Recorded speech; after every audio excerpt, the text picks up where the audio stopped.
آج ہم بات کر رہے ہیں کوگنیٹو بیہیویئرل تھراپی پر یعنی CBT۔ جی CBT۔ ہمارے پاس اس پر کچھ مضامین ہیں، ریسرچ ہے اور تھاٹ ریکارڈ جیسی عملی مثالیں بھی۔ کافی مواد ہے۔ تو آج کا مقصد یہی ہے کہ CBT کے بنیادی اصول سمجھیں، یہ کیسے کام کرتی ہے، خاص طور پر ان غیر مددگار سوچوں کو پہچاننے میں۔ جی، جنہیں کوگنیٹو ڈسٹورشنز کہتے ہیں۔ بالکل، اور پھر دیکھیں گے کہ کچھ عملی مشقیں کیا ہو سکتی ہیں۔ ٹھیک ہے۔ تو شروع کرتے ہیں، CBT آخر ہے کیا؟ یہ ایک قسم کی سائیکو تھراپی ہے، ٹھیک؟ جی ہاں، ٹاک تھراپی، لیکن کافی منظم۔ ہاں، منظم، اور اس کا فوکس ہمارے خیالات، ہمارے احساسات اور پھر ہمارے رویوں کے آپس کے تعلق پر ہوتا ہے نا؟ بالکل۔ یہ تینوں چیزیں جڑی ہوئی ہیں۔ CBT کا مقصد ان منفی سوچ کے پیٹرنز کو چیلنج کرنا اور بدلنا ہے۔ اور یہ عموماً مختصر مدت کی ہوتی ہے، جیسے چند ہفتے یا مہینے۔ جی، اکثر 5 سے 20 سیشنز کافی ہوتے ہیں۔ یہ مسئلہ پر منحصر ہے، اور اس کی افادیت پر تو کافی تحقیق بھی ہے۔ بہت زیادہ۔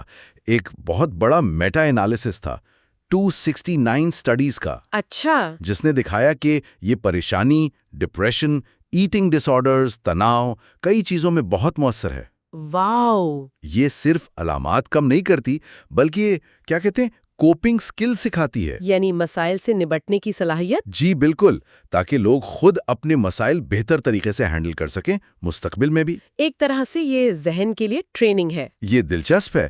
اچھا، آپ نے وہ کوگنیٹو ڈسٹورشنز یا ذہنی الجھنوں کا ذکر کیا تھا، یہ کیا چیزیں ہیں؟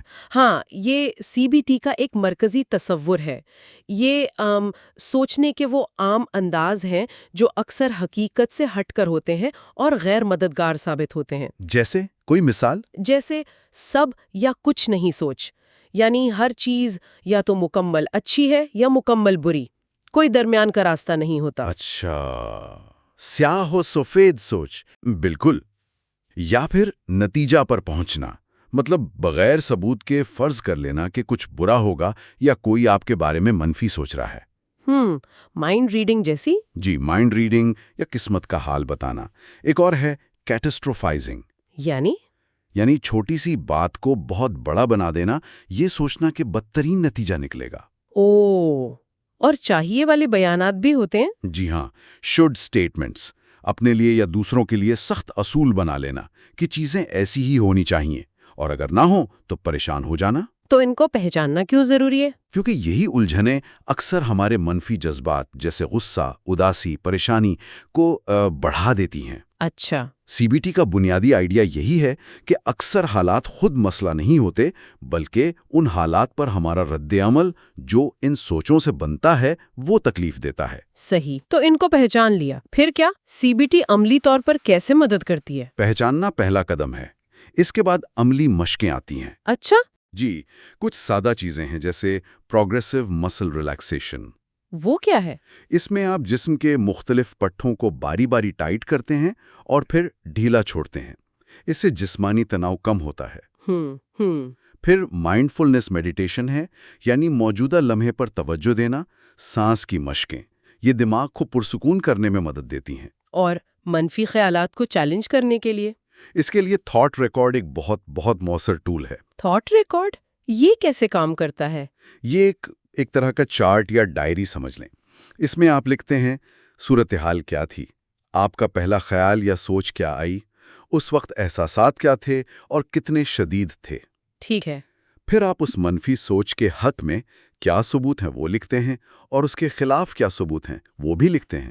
اچھا، دونوں پہلو؟ جی بالکل، مقصد ہے توازن پیدا کرنا۔ پھر ان ثبوتوں کی بنیاد پر آپ ایک زیادہ متوازن، حقیقت پسندانہ، متبادل سوچ لکھتے ہیں۔ اور آخر میں آپ دیکھتے ہیں کہ اس نئی متوازن سوچ کے بعد آپ کے احساسات میں کیا تبدیلی آئی، ان کی شدت کتنی کم ہوئی۔ وہ نوکری نہ ملنے والی مثال تھی ذرائع میں، اس سے واضح ہوگا شاید۔ جی، اس میں شخص نوکری نہ ملنے پر بہت شدید منفی جذبات محسوس کر رہا تھا۔ غصہ 80%، ناامیدی 90%، بیکاری 95%۔ کافی زیادہ۔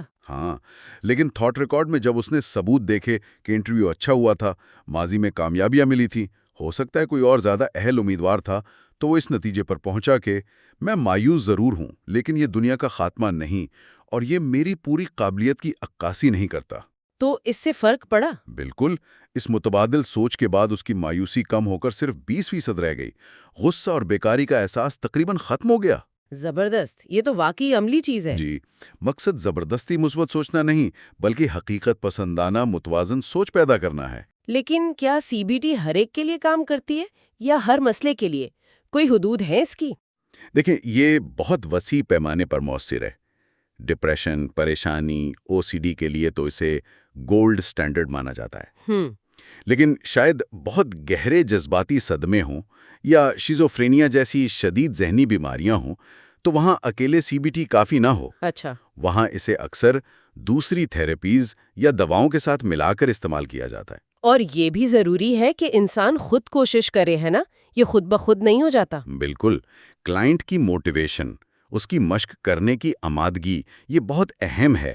اس میں فعال شرکت کی ضرورت ہوتی ہے۔ صحیح۔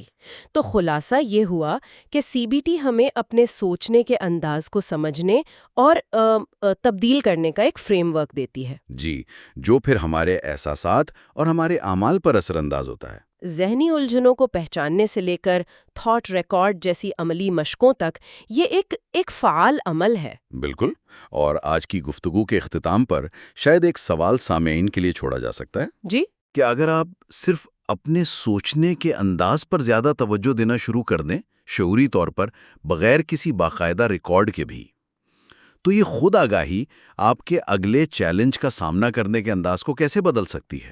بہت اہم نکتہ ہے، اس پر غور کرنا چاہیے۔